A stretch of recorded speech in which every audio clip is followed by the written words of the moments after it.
Olá pessoal, tudo bem? Meu nome é Lorena, eu sou fisioterapeuta e venho aqui hoje com uma continuidade sobre o nosso tema escoliose. Então hoje na nossa aulinha nós vamos apontar os principais exames, o que a gente precisa para fazer uma boa avaliação de uma escoliose. Claro que a avaliação clínica, né, a consulta fisioterapêutica é primordial para a gente fazer todos os parâmetros de avaliação postural, exame físicos, testes específicos. Tem testes hoje com aplicativos, que nós vamos ter uma aulinha depois sobre isso. Então é bem interessante, onde a gente pode medir os ângulos de curvatura, de flexão de curva, de rotação. Então vai ser bem interessante, tá? Então a gente vai falar isso numa próxima oportunidade. Hoje eu quero passar para vocês os principais exames que são necessários para desvendar uma escoliose, para a gente poder realmente constatar que essa escoliose é verdadeira, se ela é verdadeira ou não, se é uma escoliose idiopática ou não, tá? Então vamos falar sobre isso. A primeira coisa é saber que ângulo de Cobb não é um fator único para definir a escoliose. Então, muitos profissionais, inclusive até médicos, definem a escoliose baseando-se exclusivamente no ângulo de Cobb, tá? O ângulo de Cobb é muito importante porque ele vai medir ali a curva principal da escoliose, as vértebras principais que estão desviadas, né, do centro do eixo da coluna vertebral, mas ele não é fator único para a nossa avaliação, tá? Não é fator único para a gente desvendar essa escoliose. Nós vamos precisar de outras referências, tá? Que eu vou passando aqui para vocês. Mas primeiro, o que nós devemos nos basear, já falando do ângulo de Cobb, o que nós devemos nos basear pelo ângulo de Cobb? Se a curvatura, a curvatura principal dessa escoliose, ela apresenta até 10 graus, então nós sabemos que é uma escoliose que ou ela está em período inicial ou ela já está estabilizada, né? Pode ser ou não uma escoliose verdadeira, isso a gente vai verificar com os exames clínicos e exames complementares, tá?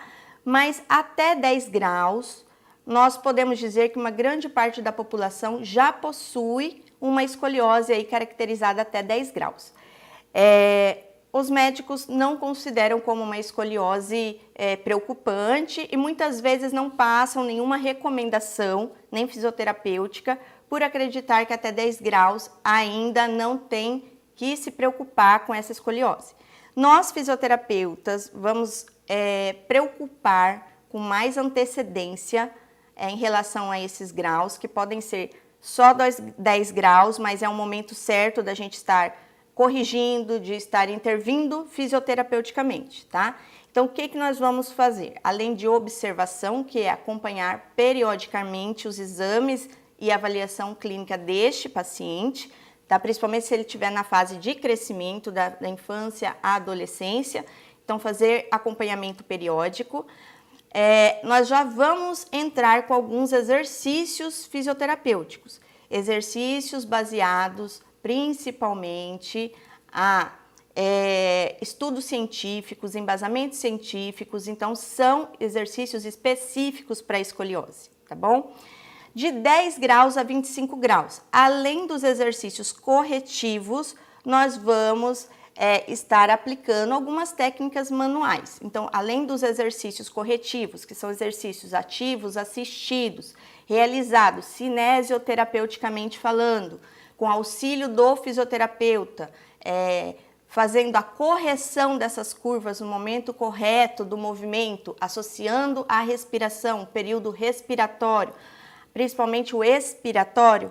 Então, além da gente estar utilizando esses exercícios com embasamento científico, nós estaremos trabalhando também com terapia manual, técnicas específicas para trabalho da escoliose, né? Tem várias técnicas aí que poderíamos citar, como por exemplo a RPG, o método Soyer, né? O conceito Soyer, que é uma terapia articular analítica, fisioterapia articular analítica. Também temos aí osteopatia, quiropraxia e outras técnicas da manualidade, tá bom? Tanto de técnicas de terapia articular quanto de terapia de cadeias musculares. São bem eficientes, então aí é indicado a partir de 10 graus, de 10 a 25 graus, a gente já está intervindo com técnicas mais específicas. sempre associando com os exercícios corretivos, ok? Que são os exercícios baseados em evidências. De 25 a 50 graus, nós já temos que preocupar com o uso do colete. Então, fazer uma avaliação específica, acompanhamento médico, verificar realmente a necessidade desse colete. A partir de 25 graus é indicado o uso de colete. Hoje nós temos aí coletes bem modernos e eficientes, melhoram muito o grau da curva da escoliose e é interessante que o paciente use em período integral, o máximo possível. Acima de 50 graus tem a possibilidade de indicação cirúrgica. Depende de cada caso, tá? Tem que se passar por uma avaliação médica e fisioterapêutica. Essa avaliação clínica acompanhada de exames é que vai definir a necessidade ou não de cirurgia. Tentamos, como fisioterapeutas, evitar ao máximo a cirurgia, porque nós sabemos as consequências dessa cirurgia, falando no futuro desse paciente. Dos exames complementares, exames clínicos também, né, físicos, um dos principais que nós não podemos esquecer é a inspeção de assimetrias. Então, o que é essa inspeção de assimetrias? É verificar as diferenças entre os lados, né? Então, entre o lado direito e esquerdo do paciente. Então, por exemplo, a discrepância de membros inferiores, altura de quadril, rotação de quadril.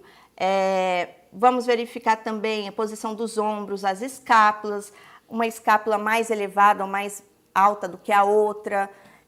A posição dessa escápula mais rodada anteriormente, se posicionando mais à frente, fazendo uma rotação de tronco. Então, nós vamos analisar o eixo do tronco para ver se ele tem também uma compensação do eixo principal do tronco, além dos nivelamentos, desnivelamentos, na verdade, de ombros, escápulas, quadris e membros inferiores. Precisamos fazer essa comparação clinicamente falando, dentro do consultório, na avaliação física, observar esses detalhes, além também de fazer essa mesma avaliação com os exames complementares. Então, se eu tenho lá um raio-x do meu paciente, né, um raio-x da coluna vertebral, eu fazer também essas mensurações da altura do ombro, da discrepância do quadril, dos quadris, da rotação das vértebras, do alinhamento do tronco. Então, tudo que eu fiz clinicamente falando, dentro do consultório, exame físico, eu vou repetir, refazendo tudo, baseando-se em cima dos exames complementares, tá? Então, é importante ter isso como referência. E os exames complementares, quais são os principais? Raio-x panorâmico, nós temos que pedir na posição em ortostase, tá? O paciente em pé. É importante pedir para quem for executar esse raio-x, né? O radiologista, o técnico de raio-x, não modificar o paciente. Eles muitas vezes corrigem a posição do paciente, isso interfere depois no que a gente vai ter que analisar.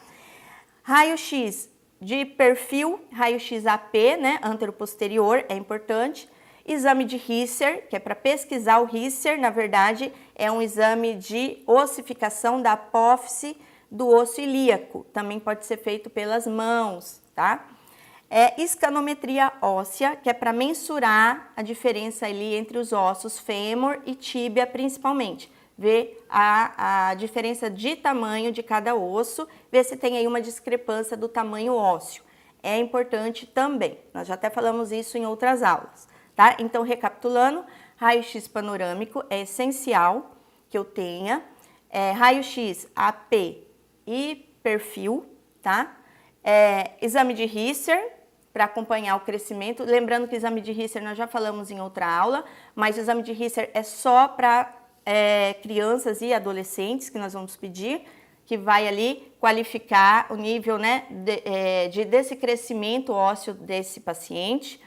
E a escanometria óssea também é importante, tá bom? Então, nós vamos estar falando sobre mais itens da avaliação em outras aulas. E por hoje a gente vai finalizar e agradeço a atenção de vocês e até a próxima.